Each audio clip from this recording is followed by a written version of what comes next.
Assalamualaikum warahmatullahi wabarakatuh sahabat tani. Dan sekarang kita lagi ada di kebun belakang kantor ya sahabat tani. Dan kepengen gak Anda bisa mencegah terjadinya layu, pembusukan dan juga penyakit tanaman? Kepengen? Kalau kepengen ya sahabat tani, maka Anda wajib tonton video ini sampai selesai, karena kita bakalan bahas segitiga penyakit ya sahabat tani, dan juga beberapa kesalahan fatal yang dapat memicu terjadinya penyakit pada tanaman. Maka mari kita mulai videonya setelah intro yang satu ini. Bim.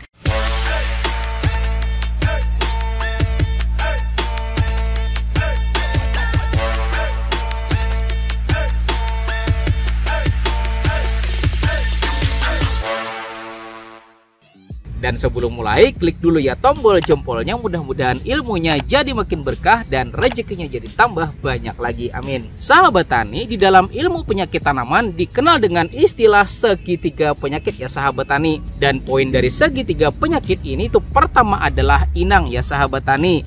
Dan inang ini kita taruh pada bagian atasnya sahabat tani. Kemudian yang kedua yaitu patogen atau penyakit itu sendiri. Dan penyakit ini ya sahabat tani kita taruh pada bagian kiri bawah. Dan yang ketiga yaitu lingkungan yang mendukung, yang kita taruh pada bagian kanan bawah.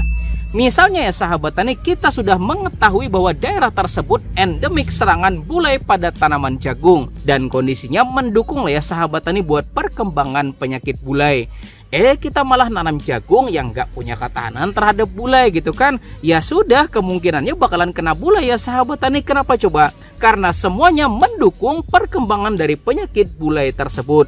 Dan contoh lagi ya sahabat tani, misal antraknosa pada tanaman cabai gitu kan. Misalnya di daerah Anda rawan banget kena ya sahabat tani pas lagi musim hujan-hujannya gitu kan, dan varietas yang ditanam juga kurang tahan terhadap antraknosa ya sahabat tani, maka sudah jelas tanaman bakalan jadi kena ya sahabat tani. Maka dari itu sebagai langkah antisipasi atau pencegahannya, kita mesti memahami setiap bagian dari segitiga penyakit ini ya sahabat tani. Dan dimulai dari yang pertama ini yaitu soal inangnya. Nah, secara definisinya sahabat tani, inang adalah organisme yang dapat menampung, menjadi tempat hidup dan juga berkembang biak, atau dapat membawa keberadaan mikroorganisme patogen penyebab penyakit. Contoh ya sahabat tani, buah tanaman cabai gitu kan adalah inang bagi mikroorganisme patogen atau Coleotrichum penyebab dari penyakit antraknosa. Kemudian terong ya sahabat tani adalah inang bagi mikroorganisme patogen seperti Fusarium. Kemudian lalat buah ya sahabat tani pada tanaman cabai, meskipun dia tuh hama ya sahabat tani yang menyuntikkan telurnya, tetapi ketika sebelumnya dia tuh hinggap pada buah yang kena antraknosa akibat jamur Coleotrichum ya sahabat tani, artinya lalat buah juga adalah pembawa dari jamur penyebab penyakit tersebut. Lalu kemudian virus Gemini ya sahabat tani, siapa coba inangnya? Namanya kutu kebul ya sahabat tani, dan dia tuh menghisap daun yang semula kena virus Gemini.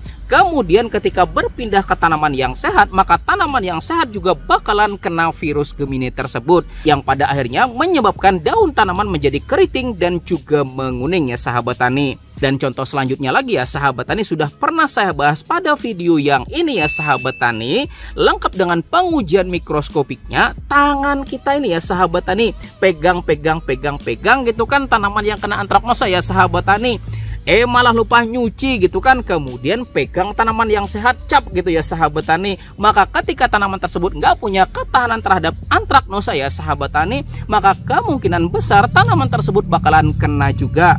Maka artinya di sini ya sahabat tani, kita yang jadi pembawa penyakit antraknosa tersebut ya sahabat tani.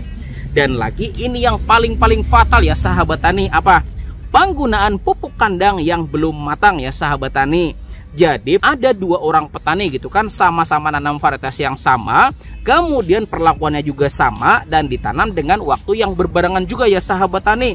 Nah, ternyata petani yang pertama ya sahabat tani tanamannya aman-aman aja, sedangkan yang kedua ya sahabat tani tanamannya justru kena penyakit.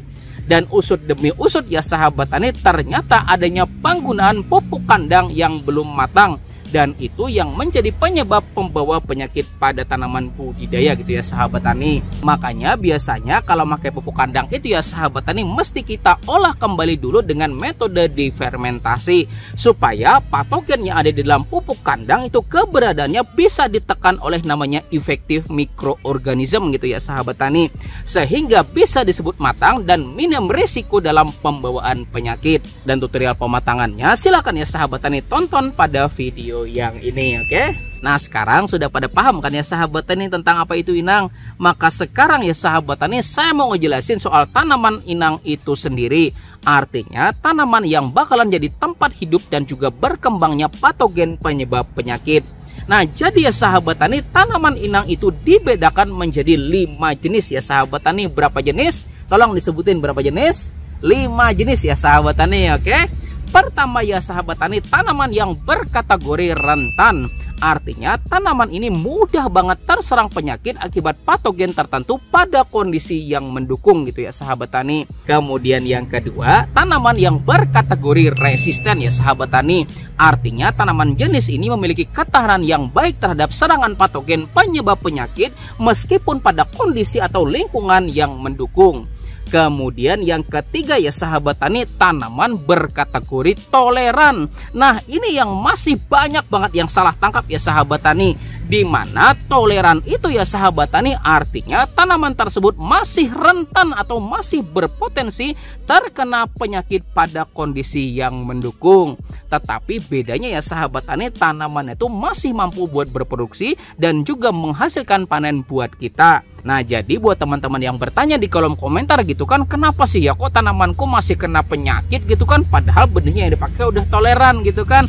Maka toleran di sini ya sahabat tani bukan resisten gitu kan, masih bisa kena ya sahabat tani, tetapi dia masih tetap bisa berproduksi dan juga menghasilkan panen buat kita semua, oke? Lalu yang keempat ya sahabat tani, tanaman yang berkategori inang sekunder.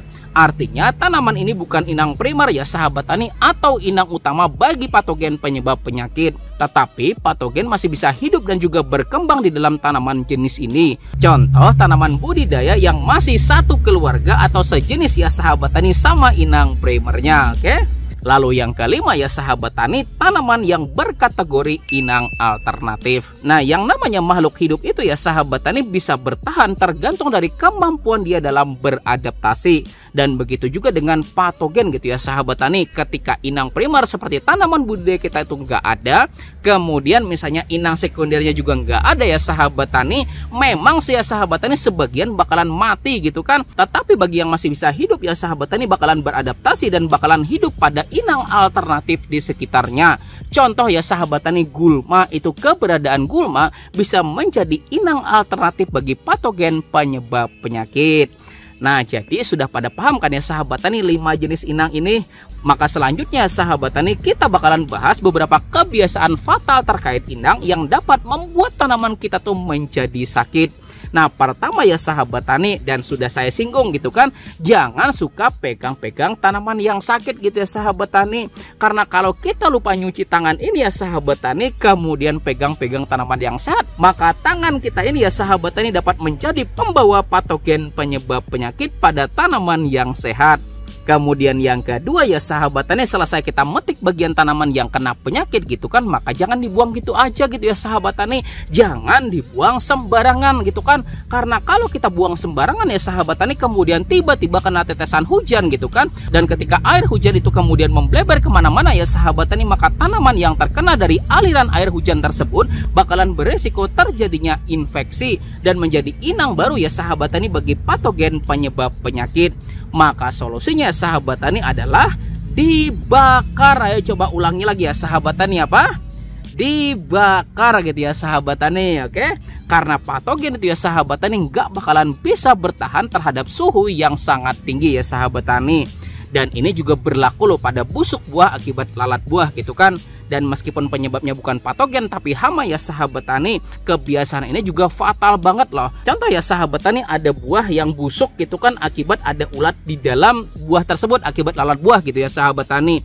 Kemudian kita petik buahnya. Nah setelah dipetik ya sahabat tani, kemudian yang saya bilang fatal dan fatal itu ya sahabat tani, kemudian ditaruh sembarangan, dibuang di tanah gitu aja ya sahabat tani. Maka silakan buktikan sendiri ya sahabat tani, petik aja buah yang kena busuk gitu kan akibat lalat buah gitu kan. Kemudian itu dikumpulin, kemudian masukin ember gitu ya sahabat tani, tutup pakai kain dan biarin selama 1 minggu gitu kan. Maka kalau 1 minggu kemudian misalnya keluar lalat gitu ya sahabat tani, maka artinya yang tadinya ulat di dalam buah ya sahabat tani masih bisa hidup walaupun itu sudah dipetik ya sahabat tani. Maka artinya Anda sudah tahu bahwa jangan lagi diulangi, jangan pernah buang sembarangan lagi ya sahabat tani. Tapi ketika udah memetik itu kan kumpulin, kemudian silakan dibakar ya sahabat tani. Ulangi lagi apa?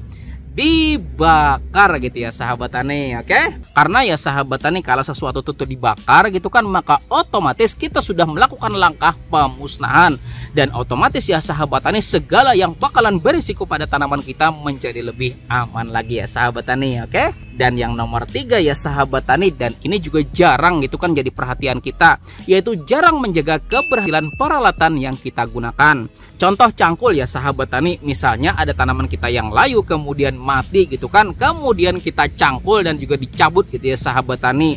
Bukannya cangkulnya dicuci bersih gitu kan, malah dipakai buat ngebumbun gitu ya sahabat tani. Maka kemungkinan bakalan terjadi penularan akibat terbawa oleh alat pertanian yang kita pakai gitu ya sahabat tani.